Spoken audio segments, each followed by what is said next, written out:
Welcome back to the Trial and Error live stream. It's Brian and Fearless. This week, I believe we are on the power of showing up, even when it's ugly. And so that's what we're going to talk about. And we're going to get into this topic. I think we have a lot to say about this. Um, so we're going to get into this thing, and we're going to roll the intro first.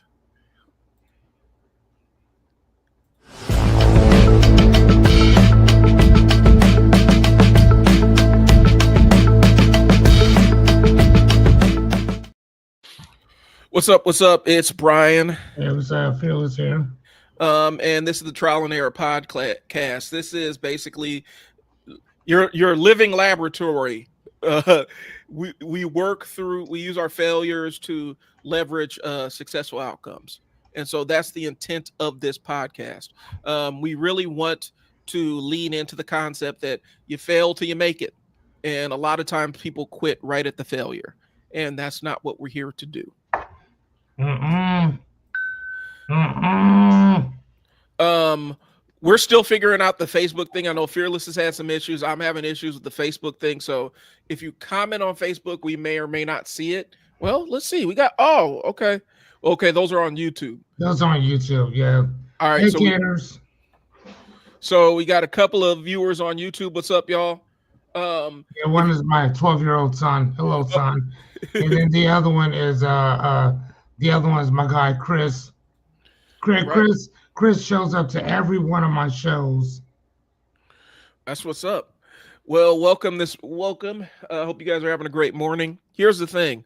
Like I was mentioning, if you're part of our Facebook audience, we may or may not see your comments. Facebook and StreamYard are not playing nice right now.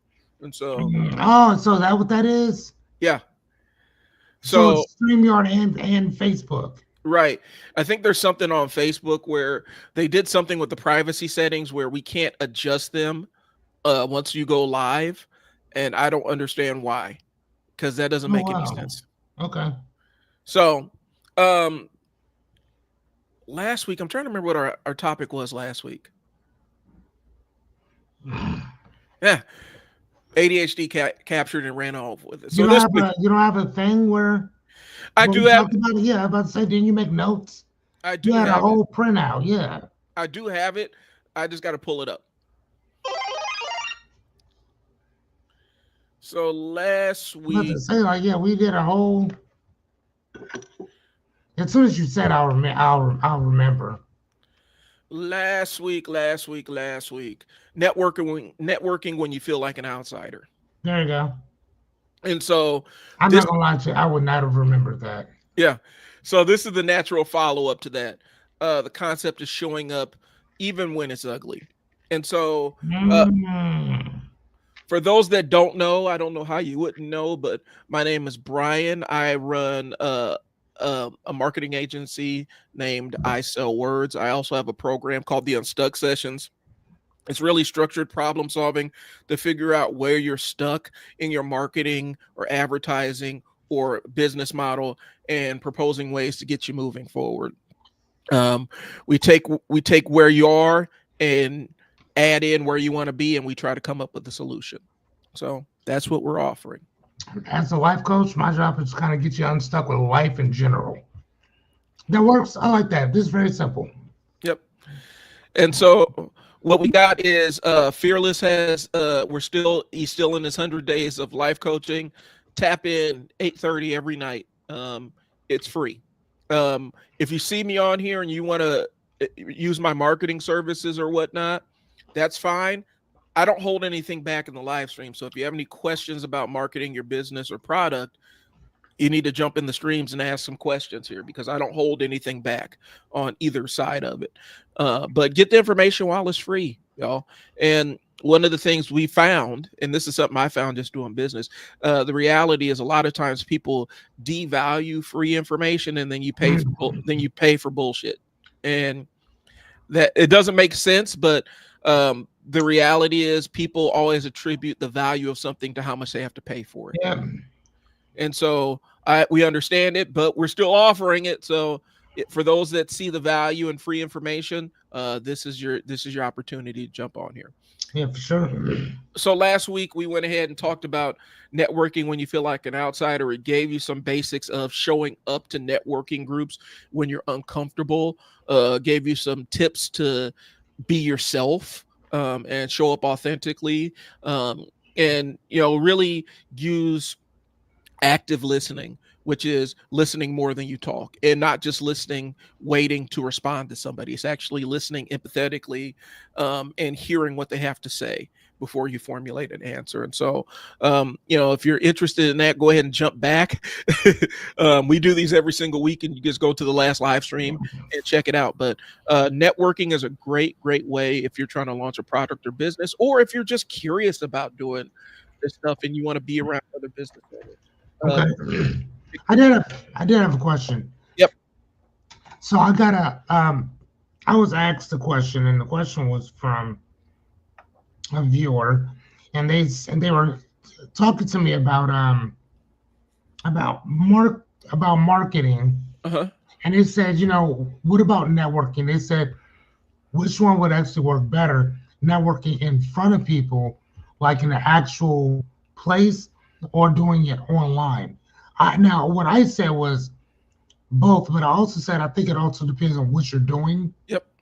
as well, because for what I do, which is coaching or whatever. So let's say if there's a coaching or mental health or some type of thing going on within the next few months or something, that's cool. But then if all I did was focused on marketing to people directly, that means I gotta wait 4 to 5 months to go talk to my niche of people, Hmm. as opposed to just putting myself online and then uh, even paying for certain ads where people that are looking for mental health, that are looking for coaching, that are looking for this and the other would actually find me, or my my ads will go directly to them. So is that right? Because you're the marketing person, so I'm just asking. Here's my thing. When I look at marketing, I always look at what makes the most sense for the business owner and what they're most comfortable doing. I do believe that people need to lean to the edge of their comfort zones a lot of times in order to see real progress. Mhm. And especially if you're doing something that requires you selling, then that's where you might have to bite the bullet and go in there and step in front of people and present your wares and tell them what you do. And do that and get used to presenting in front of people, because a lot of times that's what selling is. Online, it's a lot easier because you don't necessarily have to deal with those people. Even though they're real people on the other end, they're not tangible real to you as much as when they're in your face.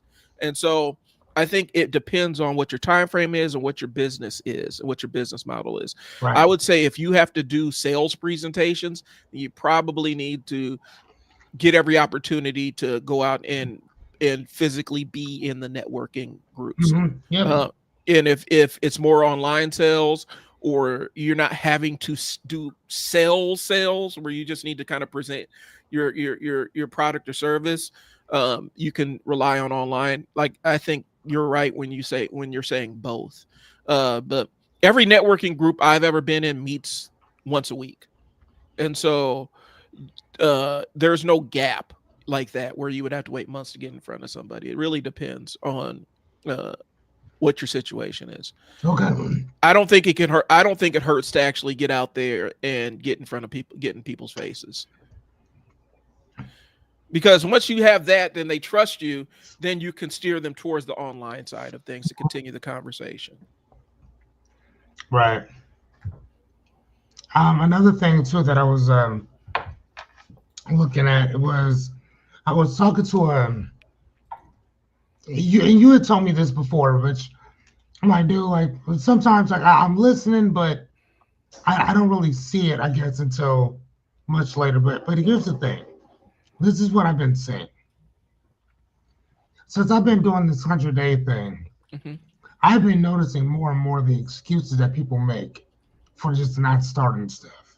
Yep. And not even just not starting stuff. Like on my channel we do this thing called the word of the week, right? And the reason why we do word of the week instead of word of the day is because what I like to do is I'll do like a word of the week, and we'll focus on that one word, and we'll focus on the synonym and the antonym of that word. So by the time we're done with like 9 episodes, you've learned almost 20 different words because of Okay. that one. So the objective is to expand people's vocabularies Okay. using one word, right? So like, and I'll give you an example. If I told you to name, if I say, Brian, name me, and I'm really doing this for you. Okay. Name me seven. Name me seven different. Just something. Anything. I don't care what it is. Just name seven different something. Seven different something. I mean, like cup, computer. Just look around the room and tell me what you can name. Um.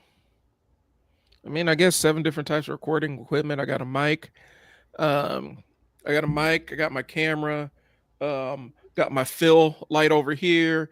Got my main uh hairline light up here. I got my computer monitor. That's five, I think. Um. Actually, got my computer that's plugged in with my capture card. And my mouse. So if I would have asked you to close your eyes and do the same exact thing, you could have probably done it, Mm-hmm. right? And the reason why is because you're focused on one area. You're focused on your computer stuff. Mm-hmm. The reason why most people don't remember certain words is because they're arbitrarily just kind of stacked together. So it'll be like plane, car, grass, spoon, plate, trash can, um, robotics, phone, just all these arbitrary words, right? Now, if Mm-hmm. I were to tell you to name seven things in a kitchen, you'd be like, oh, that'll be blah, blah, blah, blah, blah, blah. You can just name them off, right? Right. Because they're all categorized in your mind, so you know exactly what would be in there, right? When you're learning words, the way that you expand your vocabulary is to learn certain words that are associated with that one word. So if we're talking about friendship, okay, well, what's seven synonyms of friendship? What's seven antonyms of friendship? And when we did that, people really, they were like, dude, that's crazy because I never thought like what the word friend actually meant. Mm-hmm. Because most of us, we don't know what those words mean. Right. So our word to this week is persistence. That's our word for the week, right? And the definition of persistence is the ability to keep going despite obstacles, setbacks, and slow progression, staying committed until the goal is reached. That's what that's what persistent means. Okay. Staying the course no matter what, rain, sleet, or snow, no matter how slow things are going, you keep showing up, you keep staying, regardless. I just had an issue not long ago, and fucking Jessica had to hit me up and remind me of what I was doing and why I was doing it. Because I had lost that vision for a little bit, right? Right. And fucking she, I'm pissed off and this and the other. And she listened calmly, like, okay, I hear you. But when you told me why you were doing this, the reasons that you're getting upset are not the reasons why you started this. I'm like, oh man, fuck. You know what I mean? And when she reminded me of what I was doing and why I was doing it, that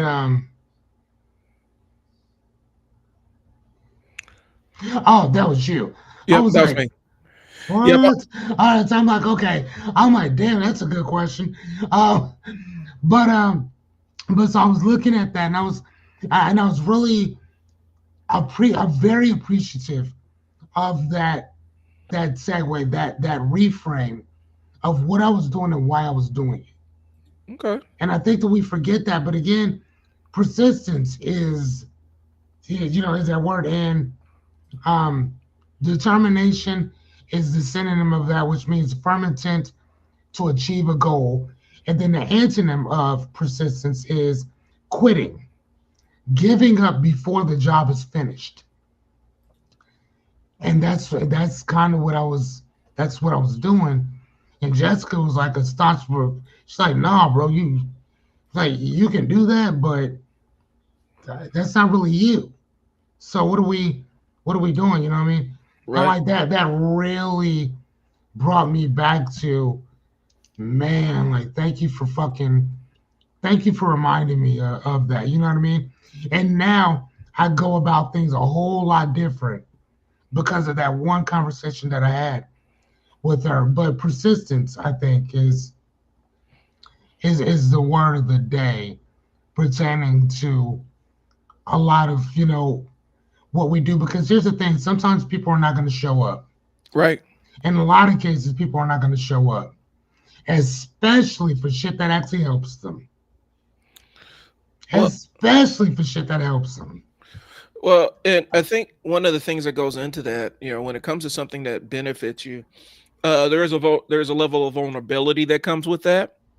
Um, and so it's making some admissions about yourself when it comes to something that may help you.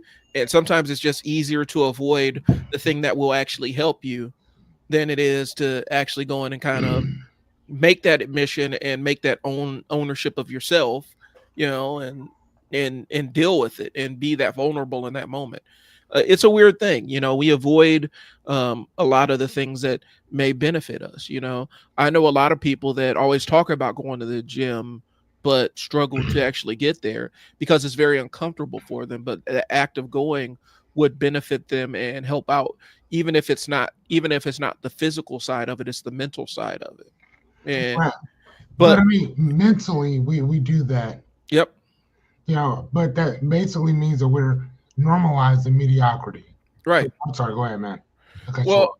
no, that's fine. No, that's true. And I think a lot of times, we ended up avoiding the transformative thing because change is work.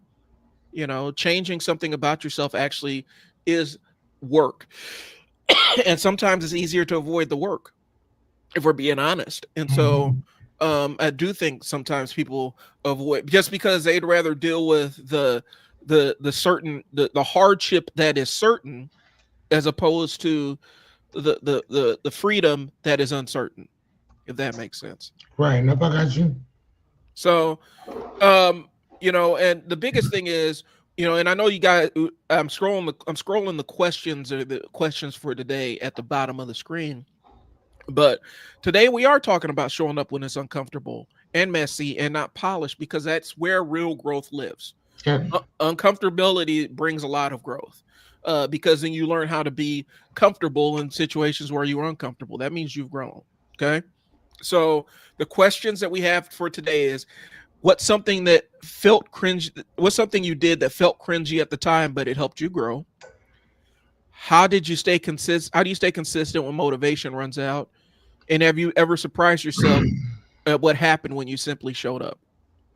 Hmm. I So mean, tho- yeah. those are the questions for the day. I know for myself was I here's the one thing that I love about the whole trial and error thing, and I talked to Jessica about this a little bit. Here's the thing, ladies and gentlemen, Jessica is actually a real person. Just in case some of you think that she is a figment of my imagination, she is not. Um, I know people used to think that that Socrates, the philosopher, was a figment of Plato's imagination because he talked about him all the time.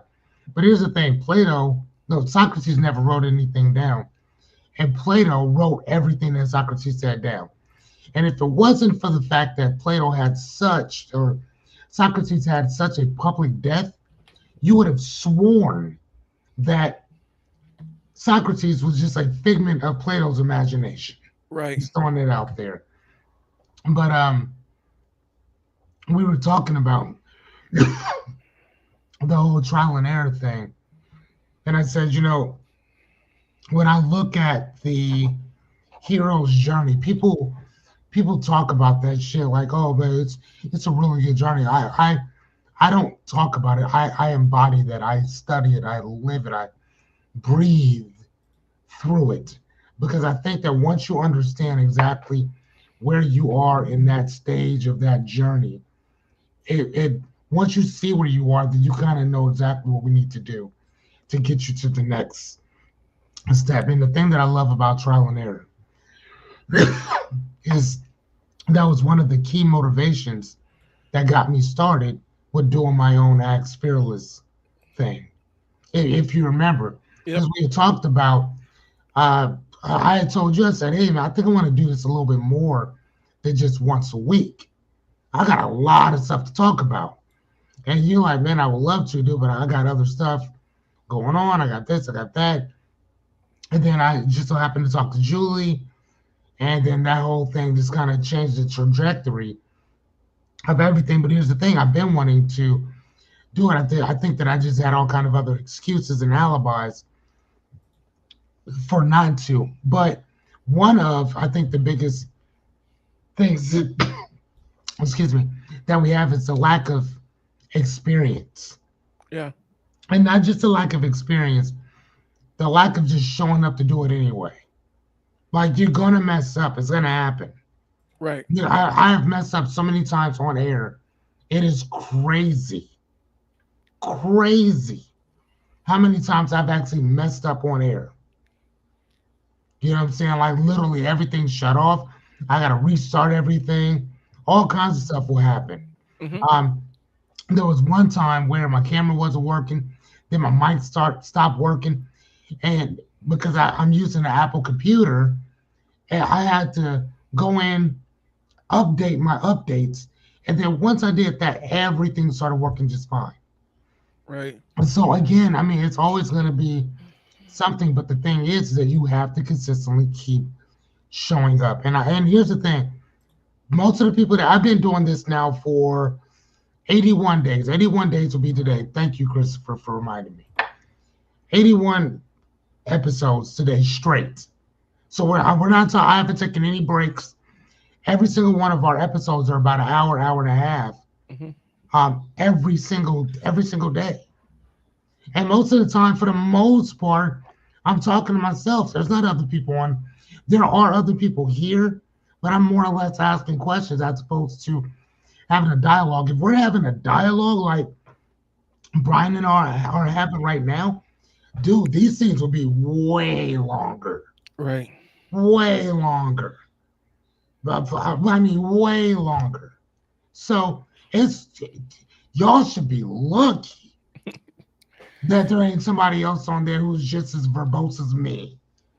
Yeah, I mean, Brian kind of is, but Brian also got a bunch of other stuff going on.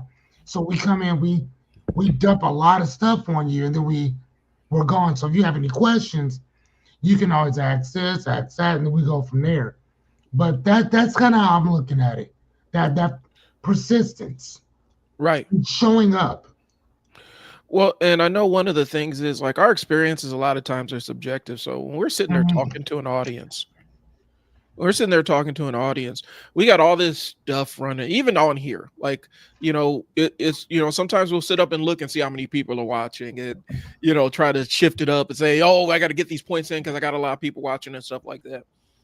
Here's the thing, and it goes into a little bit of what Fearless was talking about, but um, sometimes when we get on here and you mess up, you make a mistake here or there, more times than not people don't notice it. Like sometimes there are big ones that people do pick up on. Right. More times than not people aren't really paying attention to the Mm. mistakes Nope. until you point them out, until you mention them, until you say, oh, I screwed this up or X, Y, and Z. And so you know more times than not when you're talking to any group of people, you look out in the audience and you think they're judging you. The eyes that you think are judging you, a lot of times they're just kind of zoned out or they're worried about their own thing. And so, even if you're able to give them life changing information, they may or may not pick up on it. Worry about the ones that are actually smiling at you and nodding and stuff like that. Those are the people you need to lock in on and focus because those are the ones your words are reaching. Um, but more times than not, we think people are judging you and they're not. They're bored. It doesn't have anything to do with you. You know, they may have other things going on in their lives or whatnot. And uh, I've learned that throughout the years that if we make assumptions about what people are thinking based on what their facial expressions are, you're going to read people completely wrong. Because there have been times where I've looked down, giving presentations and looked out in the audience, and the person I thought was not feeling me or rolling their eyes or bored or had some kind of attitude, they're the ones that ended up having the most questions and were the most engaged after the fact. And so a lot of times we make those kind of sidearm kind of assessments on how we're doing based on bad information, because we can't really read what's going on in somebody's mind. And people think you can read people's facial expressions or body language. Sometimes you can. A lot of times you can miss, you know. And so when we make mistakes on these things or make mistakes when we show up, the only way people know that you screwed up is if you tell them that you screwed up, you know. And more times than not, people won't point it out because that would make them feel self-conscious. They don't want to put you through it. I've actually encountered where somebody did want to point out the mistake, and that we talked about it a couple weeks ago. That person was actually kind of being malicious.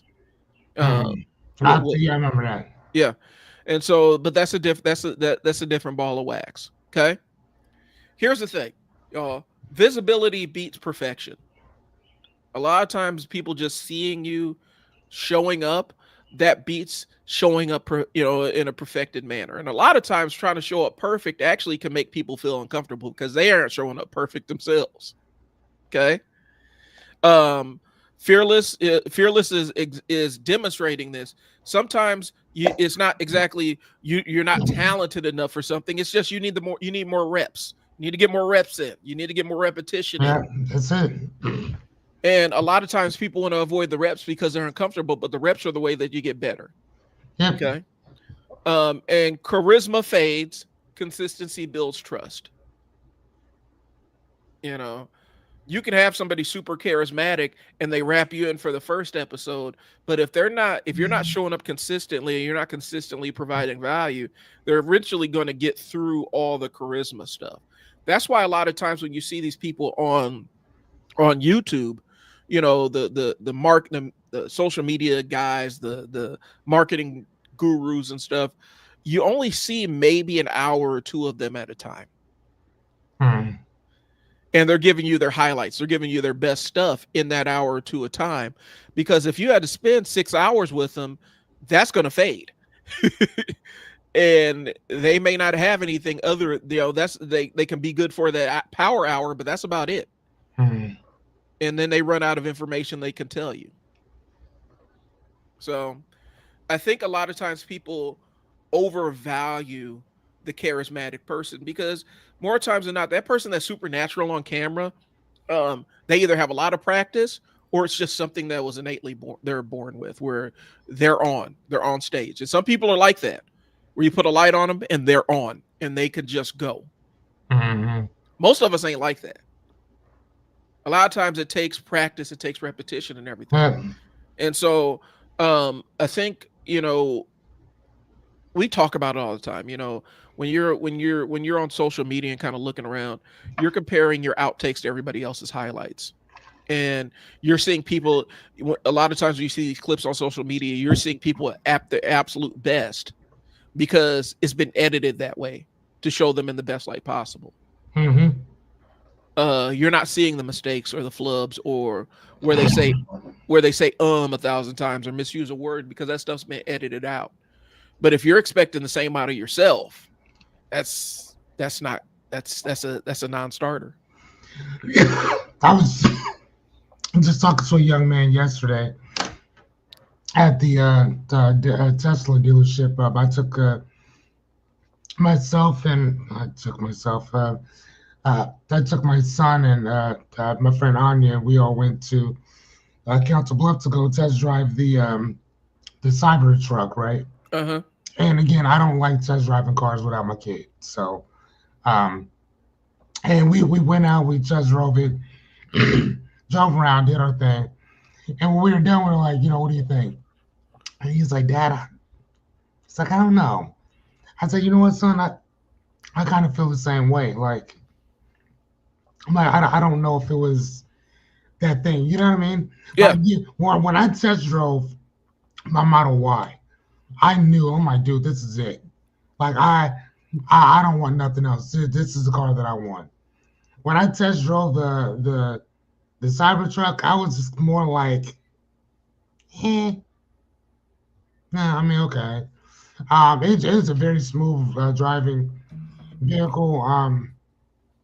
Let's go. But anyway, so so we went there, did that. There's a young man there, and here's the thing: the Tesla. Anytime you go to a Tesla uh, show or not show, but I don't want to say dealership because they're not dealerships because you can't just walk in and go buy a Tesla. It doesn't work like that. Showroom. Yeah, thank you, showroom. Thank you, thank you, thank you. And there was this young man there, and we would anytime we go somewhere, Anya's always saying, "This is my friend Fearless.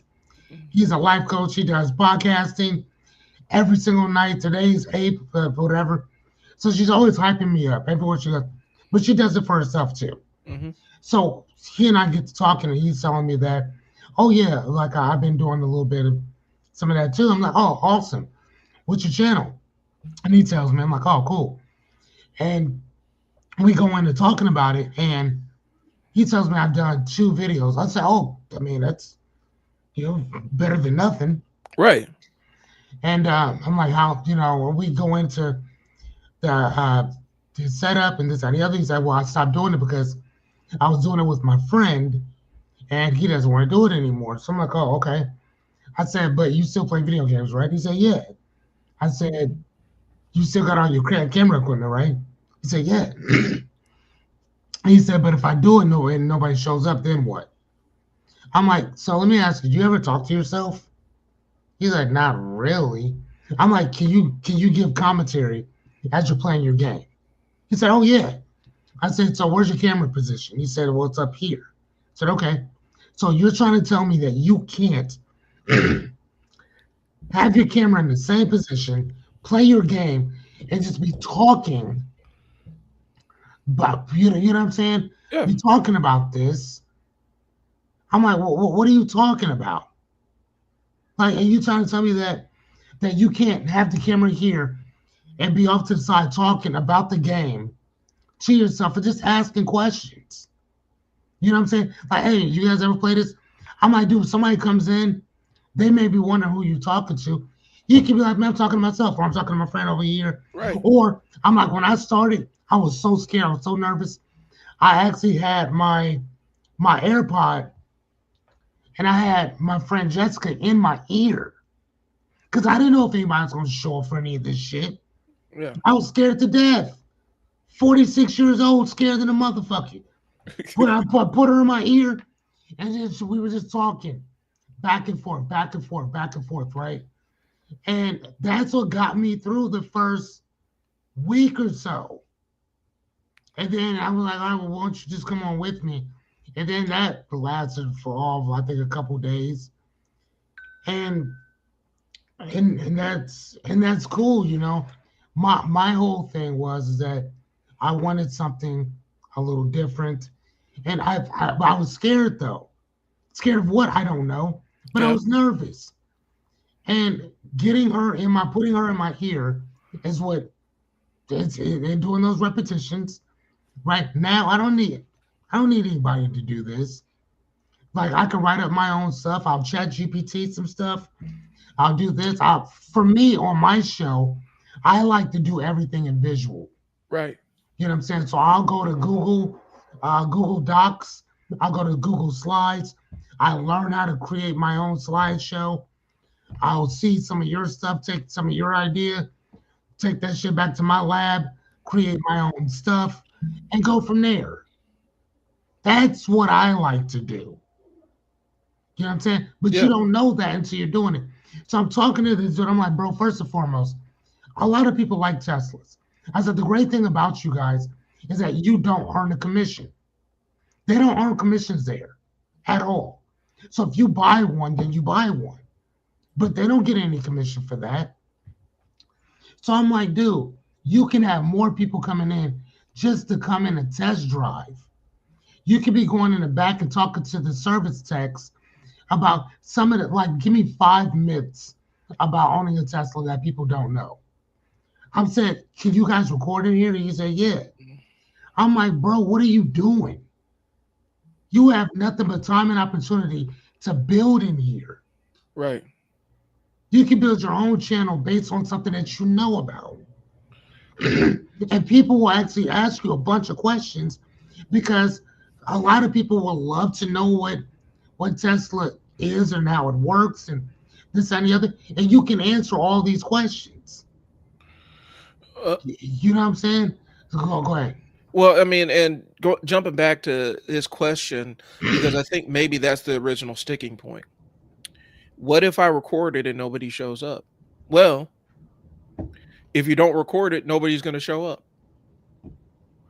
If you don't post it, nobody's going to show up. Oh, So you're already living your what if. yeah, You're already living it. I like that. And if you don't like the what if that you're living, then you need to make the change. You make the change by showing up, turning on the camera, and seeing what happens. You know, a lot of times we think that it ends up becoming, we think that we're being humble. Well, if nobody shows up, then blah blah blah. But there's a level of hubris that comes with that. There's a level of arrogance that comes with it, because you think that you're going to turn on the camera and skip the same steps that everybody else had to walk up. Right. You think you're gonna be like the next Mr. Beast? All you gotta do is turn the camera on, and everybody's gonna start flooding your goofy Right. ass.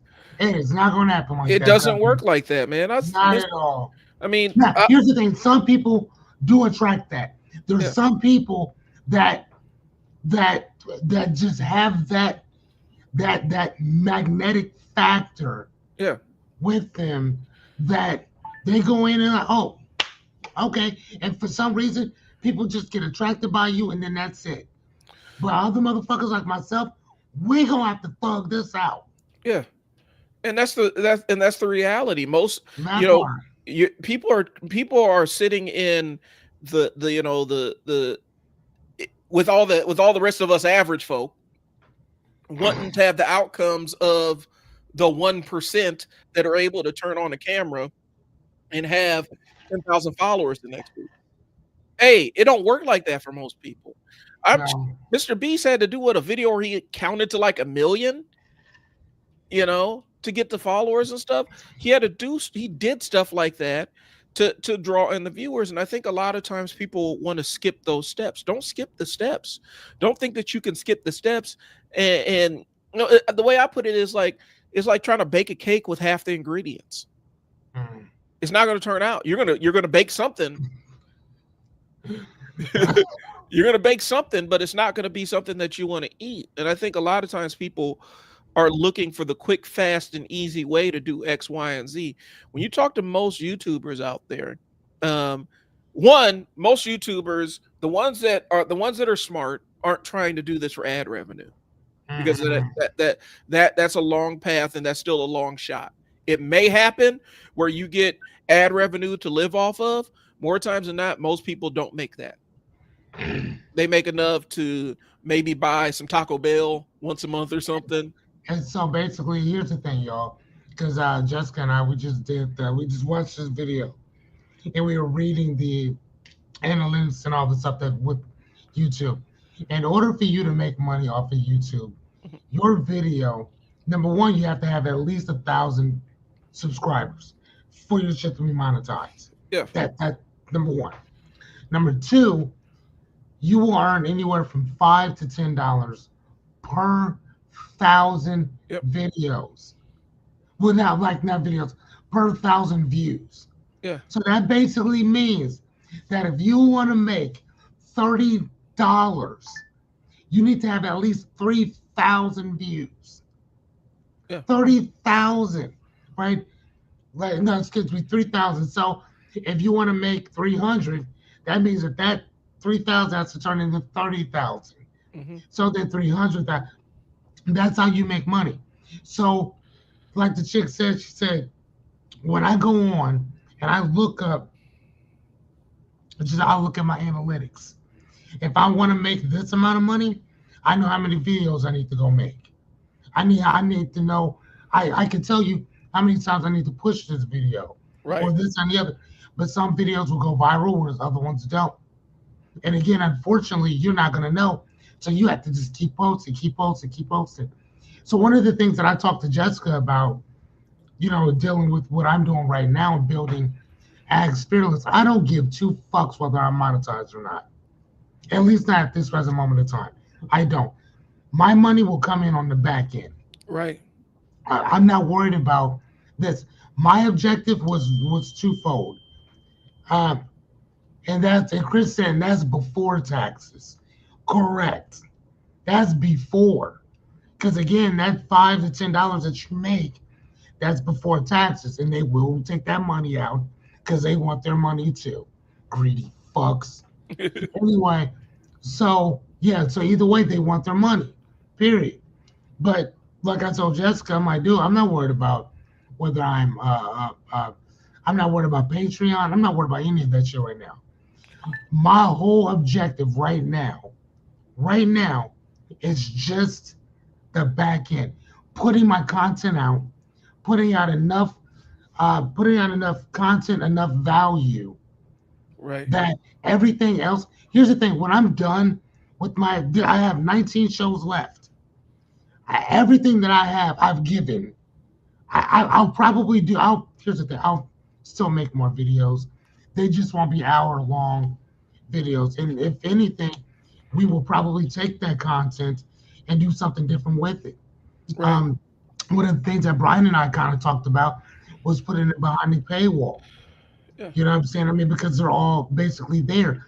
And then not only that, but so YouTube likes to do this thing where, let's say you build your channel up to 2 million, right? You have all these videos and this and the other. Well, if YouTube doesn't like you for some reason, they shut your shit off. Your videos are gone. Your people are gone. All that's gone, right? So one of the things that Brian and I kind of talked about was, number one, your videos. You need to be saving them on other things. Whatever. I have an external hard drive that Yep. I go through every week, and I download every single one of the videos that we've done, every one of them. So they're not just on YouTube. They're on StreamYard for the most part, and I also have them on a external hard drive. Right. That's my content. That's my stuff. Whatever I shoot, that's mine. I don't have to. I don't have to give you my shit, right? And now here's the thing. Let me give you something else that some people don't know. Not everybody's stuff is on YouTube. Right. So I mean, YouTube is one of the big. It is the biggest. What the biggest Platform. platform It's the biggest. I mean, it's the biggest search engine in the world. Like it's the biggest search engine for ideas. in general. But Yep. at the same time, though, I'm not looking for everybody. Right. You know what I'm saying? I don't mind having 800 or 900 people who fuck with everything that I do, and I'm cool off of that. Well, and here's the thing I'm gonna say, because one, I'm a preface this what I'm saying, and then I'm gonna show y'all what I'm talking about. So it's a show and tell thing. More times than not, when you're talking to a YouTuber, the only ones that are able just to survive just off of ad revenues have mega channels. Like the channels are massive, and Mhm. it's just they can make money. They make enough money to live off of just ads. But even then, they're not doing that. They're still selling business. They're still selling products or you know services based on that. More times than not, most YouTubers' revenue comes from affiliate deals where you talk about somebody else's product and give people an opportunity to buy it. So basically, you're doing kind of a small commercial for them, um, or you know, direct sponsor reads. Like sometimes the sponsors will reach out to you specifically and pay you a certain amount just to read their product. So you go from just referring to their product and allowing people to link to it to now you're basically giving them free promotion on your stuff. Okay. And a lot of times people use YouTube to steer business right to their business, their Yeah. existing business. If And that's where the money's really made because you hear it 1,000 times. Fearless, I've sent videos to you about it. Most big YouTubers are broke because they don't have a business model underneath what they're doing. And mm, there are YouTubers out there that have channels that are considered small on YouTube because we're in the micro channel territory right now. But the small channels where they might have anywhere between 500 to 1,000 people that are subscribed to it, and they're making 6 or 7 figures because they've said, okay, I'm speaking directly to my audience. I don't really need to chase views or go viral to get this money. And it's actually driving business to me. They may have a digital product that they're selling, a course, some shirts, or whatever, but that's how they make their money. They don't really make their money off ad revenue. And the ad revenue checks are inconsistent because anything can drop your views. Once you get up to a certain point, anything can drop your views. You don't even know. You could have changed your hair and your viewers are like, nope, and they click off of it. So that's not the path for most people. And I think people, especially now, they say kids are saying that that's what they want to do is be a YouTuber, but nobody explains the business model that's actually present with it. You have to have a business model. You have to have some kind of product or service you're selling, and you got to be comfortable with a small audience. You don't have to be in front of everybody because you're not for everybody. I don't want to be in front of everybody. So I'm about to show y'all what an affiliate deal is. So stay tuned. Check the comment section. Now, that's an affiliate deal right there. Okay, new to streaming. Okay, new to streaming or looking to level up. Check out StreamYard. Get it. Okay. That's an affiliate deal. So basically what that means is somebody clicks on that link and signs up for StreamYard, and we get a kickback for it. Because they're looking at our stuff and they're saying, okay, we want to get started. We'll use StreamYard. We'll use the referral link. And then you get paid off of that. I've done that through Constant Contact. I've done that through school where I've gotten paid for people saying, hey, I want to do the same thing. And so there's different ways to do that. And to be honest with you, that's the more scalable and easier income. You just got to figure out what you want to align yourself with, because sometimes people will be up there endorsing anything, endorsing some pyramid scheme, some scammer, get you an affiliate deal, and they give you a link, and now you're promoting it to your platform. And a lot of times I've seen YouTubers get jammed up with that because they don't necessarily test the services or products that they're promoting on their YouTube channels. I don't know if you ever had that Magic Spoon cereal. It's like the healthy cereal that has no carbs or any other stuff. It's protein based. It's awful. I bet it is. That shit sound. I don't like protein type shit anyway, but yeah. It tastes terrible. And they're like, you have all your favorite flavors. Like, here's a knockoff of Fruit Loops, and here's a knockoff of Cocoa Pebbles. Here's a knockoff of Reese's Pieces cereal. Listen to me. If you see this, because I'm looking at it now. Yeah. If you see this and you thinking, you know what? Oh my God, this is gonna be awesome. Motherfucker, that's on you if you bought that bullshit. But people buy it because they see somebody tell them how great it is. And it's just my personal opinion. Like, it's my personal opinion. It's nasty. Now, does that kill my ability for us to have Magic Spoon as a sponsor? Probably. Or it could be a challenge to Magic Spoon. Prove me wrong. Send us a box of your best stuff and we'll review it. And then you pass a chunk. We'll tell people how great it is, but it's got to be good. For me, that cereal, I've tried it. I'm like, ooh, this influencer mentioned it. I saw some at Whole Foods and said, I'm gonna give it a shot. It was one of the worst things I've ever tasted in my life. Yeah, I ain't gonna lie, bro. Like, that shit look nasty. That doesn't even look edible. But and it's not me just dumping on Magic Spoon. But what I'm saying is, if people don't like the product, or if the product doesn't deliver and you're talking about it on your channel, people are going to attribute that decision to you, especially if you're the reason why they jumped in and bought that product. That's funny. Okay. So but a lot of people have talked about Magic Spoon. Some, I'm getting off into the YouTube tangent, but all right. So a lot of times, depending on what niche you sit in on YouTube, that determines the kind of people that reach out to you for sponsorship. It also determines the kind of ads they run on your videos. The ones that get paid the most are like camera equipment and financial products and things like that, and business services, because those cost more per ticket. Like, every time somebody orders it costs more. If you have Amazon affiliates, if you have an Amazon affiliates account, you put that link in your comments. When people click on the Amazon affiliates account, you get a cut of what they order, but then you also get a cut of everything else that they order throughout a 24-hour period or something like that. That's Mm, how people make money with this stuff. mm. And so the secret isn't going viral. And so I'm steering all this back to turn on the camera and show up. You never know what could happen. But if you sit there and say, well, if nobody shows up, what happens if nobody shows up? Well, you're living the what if right now because nobody's showing up because you're not turning on the camera. Okay. All right. A couple years ago, during the pandemic, I had to make a presentation to one of my networking groups, and I spent a lot of time on this presentation. Now, this was over Zoom, and so that was one barrier. But I had to make this presentation. I had a slideshow and everything. We're talking about um, the Life Force 8, the 8 core drives that human beings have, and how you utilize that in marketing. And that was my entire presentation. I Gotcha. had it cold. I had it studied. I knew what I was talking about. The Life Force 8. Okay, Yeah, yeah, I remember that. Okay. yeah. And this was one of my first presentations on it. And I turned on that, I joined that Zoom meeting. It was my turn to present, and my mind went blank.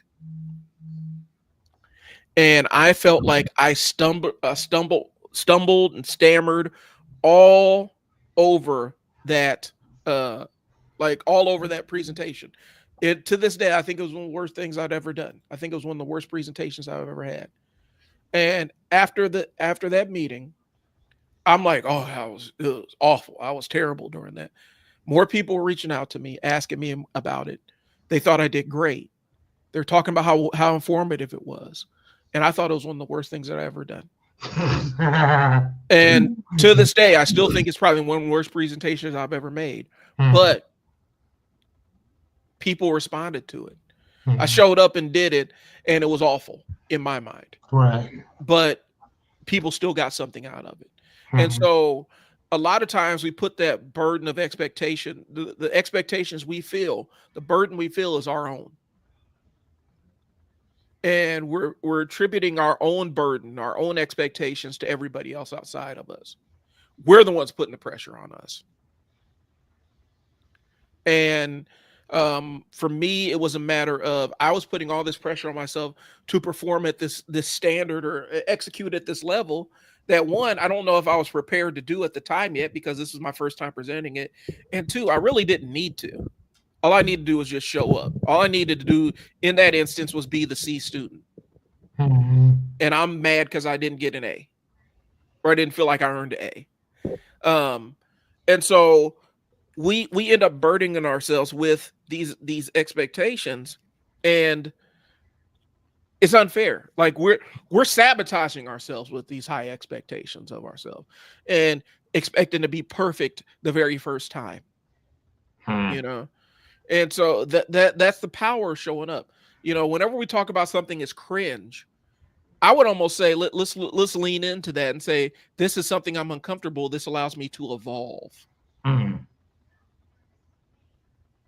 Okay. Yeah. This allows me to evolve. We talk about it, and you want to be people talk about perfection. And perfection is a trap. It's a trap disguised as preparation. We try to pretend like preparing is the way that we're going to be perfect at something. The way you get perfect at something is by executing and learning along the way and making the mistake. Okay. The concept is the myth is that one day you're going to magically be ready for this thing. And you're not. Right. There's something I wanted to bring up about mirror neurons here. Just give me 1 second because I need to pull up my notes on it. Now, as you were talking about that, man, like I told you, I'm not joking. I'm seriously collecting excuses. I'm collecting them. I mean, I think it's about time. You know what I'm saying? At least for me, I think it is. I'm just kind of like, dude, I want to understand like some of the excuses that we come up with. Yeah. The justifications, the alibis that we make for why we don't show up for shit. Yeah. And the thing about it is human beings we're really bad at explaining ourselves to ourselves. We try, but we're not good at it. So here's the idea. When it comes, we're talking about mirror neurons. I'm going to get into a little bit of science here. Um, Mirror neurons and self judgment. The idea is you're not an accurate judge of how others see you. The brain Hmm. is wired to simulate how you think others feel, but not actually how they feel. That's where I was saying a lot of times when we look out in the crowd, they're not judging us, they're bored. Or Yeah. they're thinking about if they took the trash out or if they left water in the dog's dish. Like they're thinking about all these other things in Hmm. that moment. And they may pay attention to you when you're giving something high value, and then they shift off when it's something that it's not valuable to them. Right. And then they turn on when it's valuable and turn off. That's how it goes. So Right. mirror neurons they're a type of brain cell that fires both when you perform an action and when you observe somebody else performing that action. Hmm. Okay. Okay. So they were discovered in the 90s by neuroscientists studying monkeys. They noticed the brain would light up when grabbing a banana, grabbing a banana and watching someone else grab the banana. In Hmm. humans, it's tied to empathy, imitation, and self awareness. It's why you wince when you see someone get hurt or yawn when you see other people yawn. Hmm. So the way it connects to our self judgment, content creation specifically, is when you watch yourself on video or read your own content, your brain simulates how others perceive you, but it's inside your own head. Hmm. You're not actually reacting to how others see you. You're acting to how you assume they will react. Okay. Hmm. And that assumption a lot of times is rooted in social anxiety, imposter syndrome, past trauma or criticism, or perfectionism. You're seeing it through a lens that's already clouded through your own traumas. Hmm. And so it creates this distorted perception of self. I will sound awkward. People think this is dumb. My voice is annoying, or nobody will take this seriously. These judgments feel real, but they're your own mental projections. They're not actually feedback. Okay. So when we talk about it and why we judge ourselves so harshly when it comes to this stuff is one, you're hyper aware of your own flaws. We know all the edits and mistakes and what you meant to say, but nobody else really knows. Hmm. Your mirror number two, your mirror neurons are firing without context. You're feeling emotional reactions without separating your intent from the viewer's experience. Okay, so you're just generating these thoughts, but they're not really tethered to any kind of reality. Hmm. Three, your brain is wired for survival, not performance.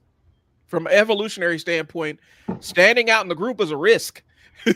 So the brain overreacts with a self critique to try to protect you from rejection. Hmm. Because when we lived, you lived in different societies or whatnot. Being the oddball typically meant, like, you look at the Salem witch trials. Those were girls that were different. You see what I'm saying? Um, and four, you don't get immediate validation. When you post something and you don't get 100 likes, your brain fills in the silence with negative assumptions. Hmm. Okay. So the way we reframe it in our head is you're not seeing yourself, you're seeing your fears reflected back at you. Hmm. When you turn on that camera and you look into the camera, you're seeing your fears reflect back at you. Your first thought always isn't the truth, it's a projection. And others don't notice 90% of the shit you're worried about because they're too busy judging themselves. Right. They're like, when you're looking out in that crowd and that person locks eyes with you, they're worried that they're not looking interested enough for you. Hmm. Okay. So for creators out there, when you want to show up, you need to create your own content as if it's someone else's. Literally say, if this wasn't me, would I care? Hmm. Before deleting that video or post, ask, is this bad, or I was just unfamiliar with the situation? Was this Hmm. really terrible? Right. And then recognize what cringy is. What's cringy now is just growing pains, and you're expanding your tolerance for exposure. Hmm. Okay, so that's how mirror neurons kind of play into it. Okay, And I think a lot of times people put too much pressure on themselves based on what they're seeing when they look in the mirror. They see their fear reflected back at them, and they make decisions based off of that. Hmm. Yep, nope. I get that. Now All right. we do we do that a lot. Actually, it's so funny because we on my channel, like I said, everything that I do is visual. So talking about what you were just talking about, like I would have everything kind of put up so you could see each one of these things, whatever. Mainly for people to take notes, um, screenshot this and the other, whatever. But um, yeah, we on our show we went through a lot of this stuff, probably two, three times or whatever on exactly how the brain reacts to certain things, about how we don't like standing out, how the mind likes to be familiar and needs familiarity to to justify staying exactly where we are with certain things. So yeah, no, I totally hear what you're saying in that, and even like we talked about before, how the brain prefers familiar as opposed to uncertainty because it predictability saves lives. Right. You know what I'm saying? And when I know what's going to happen before it happens, I'm good. But the brain is trying to protect us from the unknown, which again, it's not like it's trying to hurt us. It's trying to help us because it doesn't want us to die. Right. But that's just it, though. The brain is still working off that that reptilian side of the mind, where it keeps thinking that nah, dude, like this is gonna happen, and this is the biology of human engineering for the most part for thousands of years. Like Brian said, if you listen, if you watch animal channels or whatever, the lion is not looking at everybody in the crowd. It's looking for that one. Excuse me, not I wouldn't even say the lion, the tiger, because the tiger is the one that usually go get you. Mm-hmm. Um, when they're looking at who's the slowest.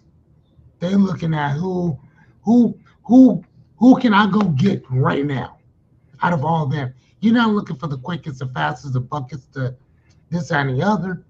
But I'm looking for that one that's kind of limping a little bit. Oh, there he is. Yeah. Oh, there he is. And then you get too close to the water, that alligator come out, snap you. Now you're dazed. You get knocked off. You start running away. That lion knows, that tiger knows, go get you. Right. It's over. You know what I'm saying? So, And so like yeah, no, that happens a lot though. Yeah. and I cooked up. So this is how we use AI over here. I cooked up a little thing to kind of emphasize the point. You know, um, your brain is basically saying, "Hey, don't stand out. Don't." Your brain is wired to not stand out.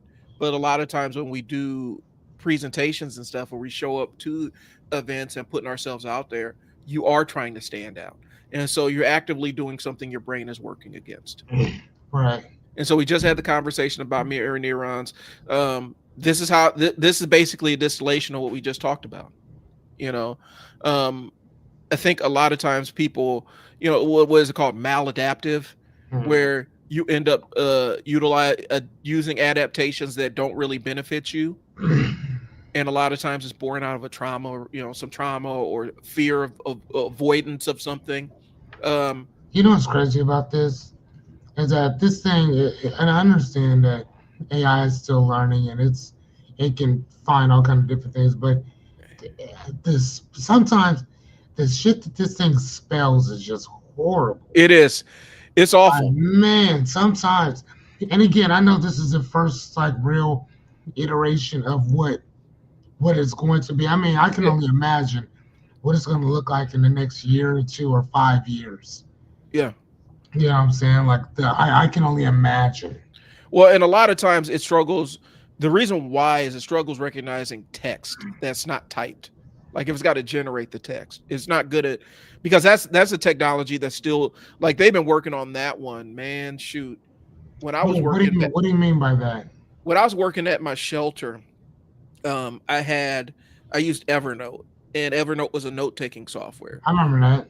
And at the time, Evernote was on the bleeding edge of a lot of stuff. Evernote's also the company. Bending Spoons is the company that bought StreamYard and jacked up the price and took away a bunch of features. But Mm, they bought Evernote first. But when Evernote was still owned by the Evernote guys, Evernote folks, what it was they were really talking about it's on the bleeding edge of text recognition in images. So it's different if you type in text into a computer or into a system and it can recognize what you're saying. It's a different thing when it has to read the text off of a document or an image. And so that part of the technology is still trying to catch up. Where it comes to where the technology has to recognize the text, and that bleeds over into what ChatGPT is able to do with text based okay. images, because it will misspell stuff, misuse words, all kinds of other stuff, and it won't recognize like it won't recognize cropping and things, all that stuff. So that's an aside.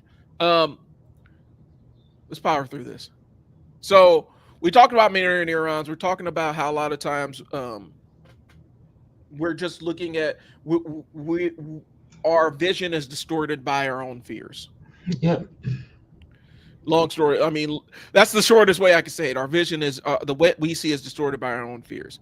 Um, what we were talking about earlier with that young man at the Tesla dealership, and we've talked about this plenty of times before. Um, we're big about learning by doing on this podcast, and that's what we're going. That's what we're trying to push into your brain. That we want you to go out and do it and fail at it, and then come back Mm, to it. We don't want you to sit around and plan it and plan it and plan it and plan it and can, plan it. can we use a substitute word But instead of fail? yeah, I mean, error is one thing. I totally understand that. Can we, instead of using failure, we just keep saying either trial and error or go out and experiment? Because yeah, an experimentation is all about what worked and what didn't. yeah. You know what I'm saying? Because the way that I look at failure is that failure come in order to have failed. To me, you have had to have succeeded at some point. You see what I'm saying? I mean, unless you're saying that failure comes first and then success comes That's what I. That's second or whatever, and that's fine. But think about that word. It triggers so many people as opposed to if we use it from the standpoint of trial and error, like we always talk about, mhm. or experimentation, because experimentation just means that can be that can be something that's fun. See You for know what I'm saying? see for me, I and I do believe that for me, I think this is how I kind of put it. For me, the success comes after you fail, For sure. and for me, For sure. I like to try to desensitize people to the concept of failure, because that means you went out and tried and it didn't work, but you took home the lesson. Hmm. And so trial and error too, but also if you have a specific task that you attempted and were not successful at it, you experience the loss, you experience the failure, you rub it on yourself so that you can get used to the scent of it, and then you figure out, okay, this is what I didn't do right, this is how I do it better. And Hmm. so for me, I always view it as, you know, we're desensitizing ourselves to it, because like I look at it, I take it from our basketball training, right? The kids go out and play a game, they don't win a game, they failed to win the game. Does that mean that they failed, or that means they failed in that instance, they came up short in that instance? Hmm. For me, I'd rather lean into that sense of failure and say, okay, what didn't go right and what can we improve, Hmm. and then we go try again. Hmm. But I think a lot of times people, and this is why I think it's important to desensitize ourselves to it. Because I understand what you're saying, but my frame of reference is this: people fear the failure so much that they won't even attempt, because they're so scared of that word. Hmm. And I think we have to take ownership of that word and say it's not a bad thing. It means you went out and tried something. Hmm. to try something is more important than sit around and think about trying something. Mm-hmm. I rather go out and try something and fall flat on my face than to not try it and have all these questions about how if I could be successful at it. Mm-hmm. Because if I fall flat on my face and I can see where I tripped and try to avoid that spot next time. Right, for sure. So I get it, and so it's I think it's just different ways of how we're kind of attributing the word. For me, when I say failure, I'm looking at unsuccessful attempt, so we go learn from it. We lean into it. Mm-hmm. A lot of times for a lot of people, failure is the final destination. That's where they stop. And They fr- that's why, and that's the reason I'm telling you that we really have to use those other words a little more interchangeably Mhm, because it prevents people from even trying in the first place. mhm, Whereas if you tell a person, I mean, think about a science experiment. They don't base anything off of success and failure. They base everything off of experimentation, whether it worked or it didn't. mhm, Like they don't give two shit because they don't really have any fight or they don't have any uh, uh, uh, dog in the fight for the most part or whatever. So they can care less or whatever. So I think that even when we're looking at our dreams, goals, aspirations, and sometimes even the problem of the outcomes that we're looking at, if we're if we try to look at them objectively, mhm, if you kind of try to take a step back, you'll start seeing that some of the things that we think are are huge and monumental, you start to see that this is pretty small.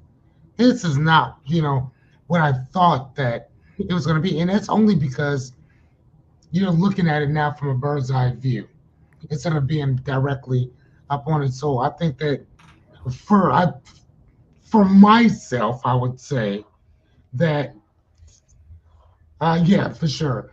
Um, or whatever to try to get people to move a little bit more. I'm not saying that we can't use that word like in general. Use it because it's what it is. mhm.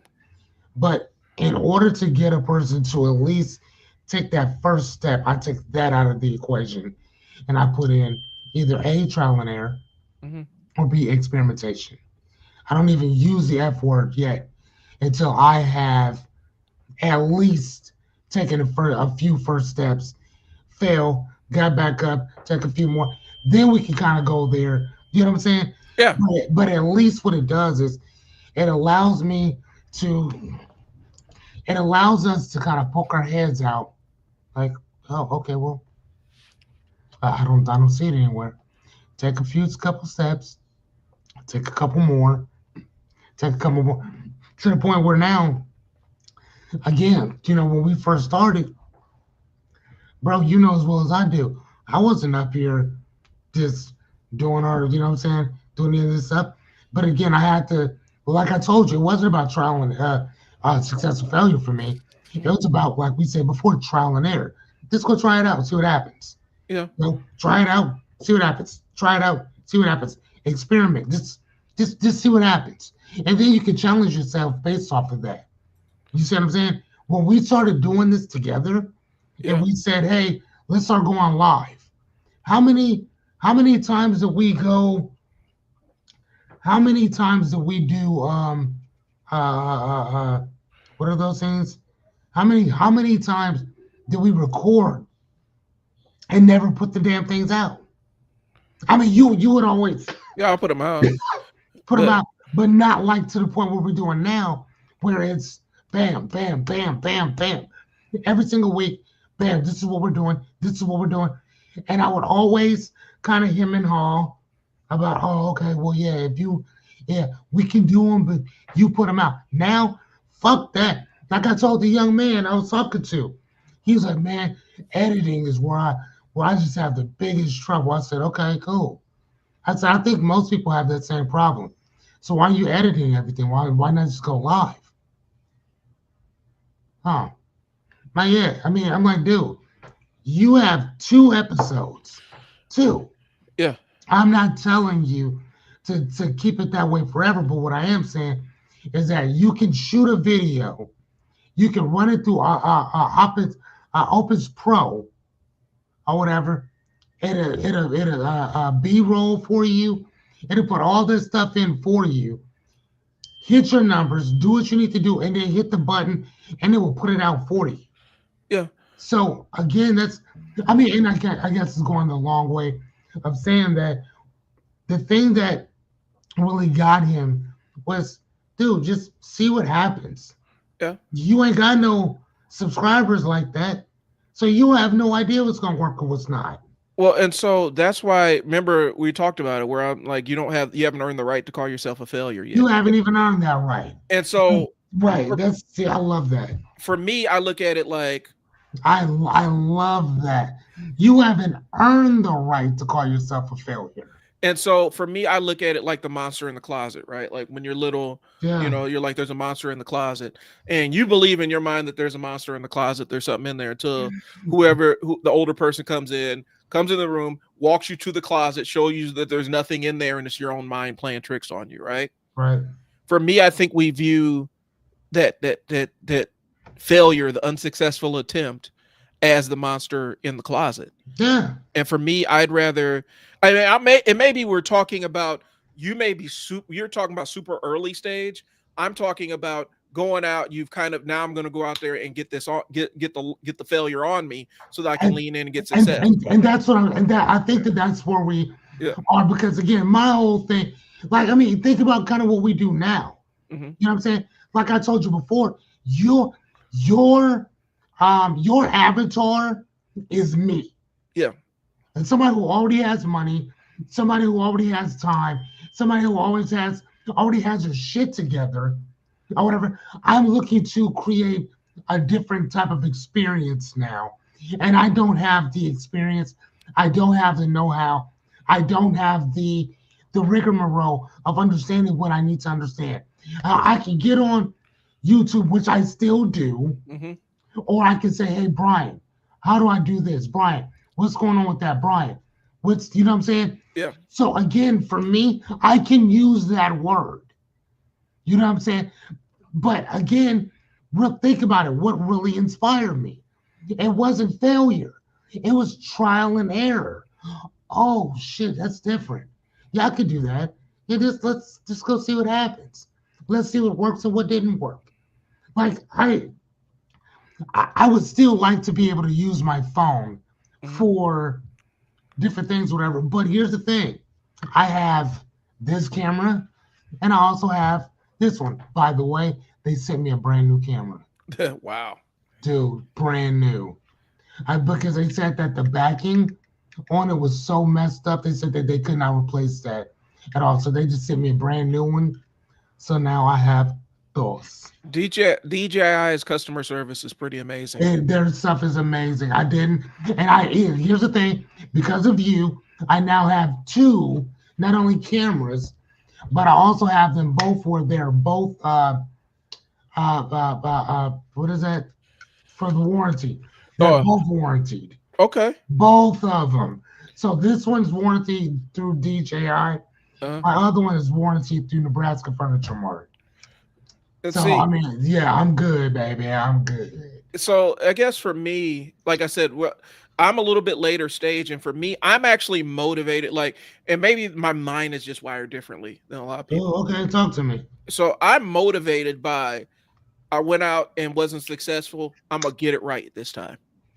That lights a fire under me. Yeah. When I go out and fail at something, that lights a fire under me to say, I'm gonna prove myself wrong. And I've talked about it plenty of times. That's how my imposter syndrome works. That's how I get a lot of stuff done with all the milieu of stuff that goes on in this brain here.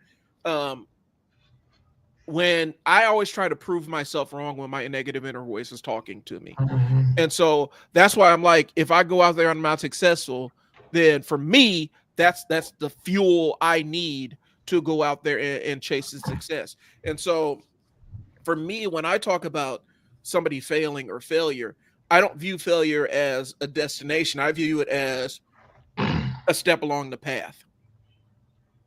Because the only time you can finally say I failed to be successful is when you finally quit.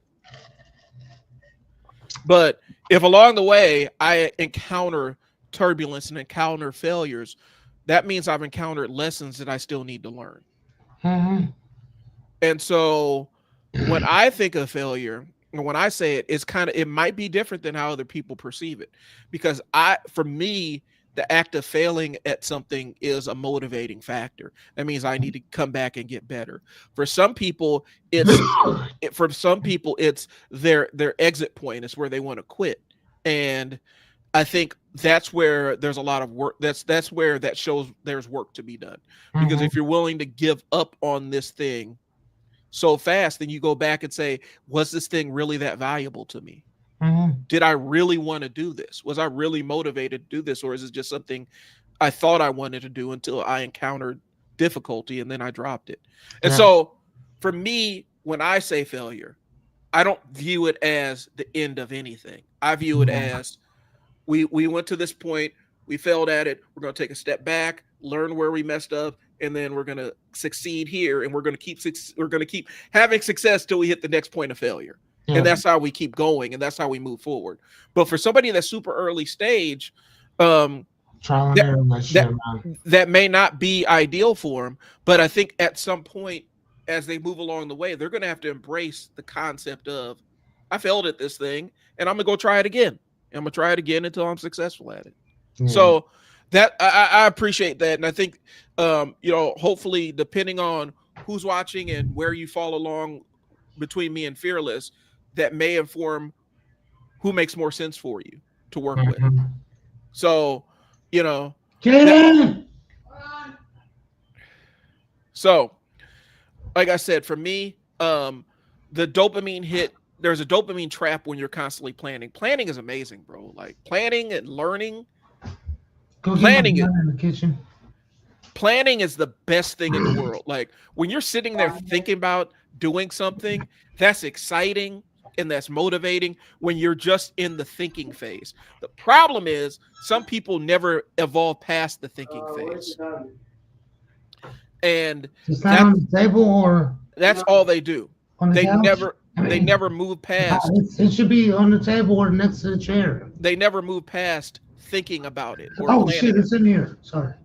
Oh, I thought you were talking about your room. And so No. when they get trapped into that, they get trapped into that silo of constantly planning and planning and planning and planning. They never take a step forward to execute.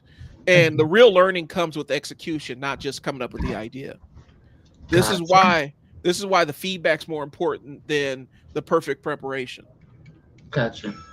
You want to get feedback along the way and learn how to improve your efforts as opposed to having the idea live in your head. That's why a lot of times when I talk to business owners, one of the more frustrating things I could see is they talk about how they have this great idea. And what's that? This has got a bug assault. Oh, Because I have there's a fly in here, and I does not like flies. So I am going to eradicate this thieving fuck from my house and from life in general. So okay. So please continue.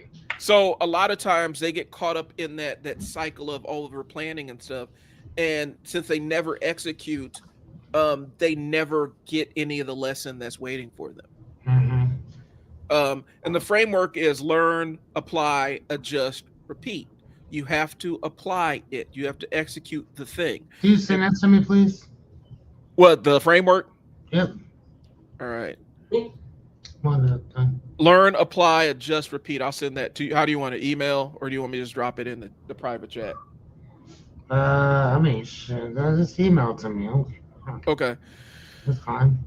And so when you never execute, like I said, everything sounds great in theory, right? Like everything is amazing in theory. Everything. What happens is people never advance past the theory crafting. They stay there forever. And then they wonder why they never move forward because they're so caught up in how great it's going to be when they do the thing that they never do the thing. Mm-hmm. So I think from a standpoint of a trial and error part, you have to have the trial. Like you have to try the thing. And I think too many people want to avoid the negative outcome or the negative feelings of the error piece that they never try. Yeah. And I think to me that's the hang up. That's where I find a lot of business owners. And I think one of the more frustrating things is as a business coach is when somebody has this great idea, but they're scared somebody else is going to steal the idea, so they don't want to say it. But then they never execute it, so nobody ever sees the idea. So the idea just lives in their brain until they see somebody else do it, and they come back like, man, I should have done it. Yeah. Okay.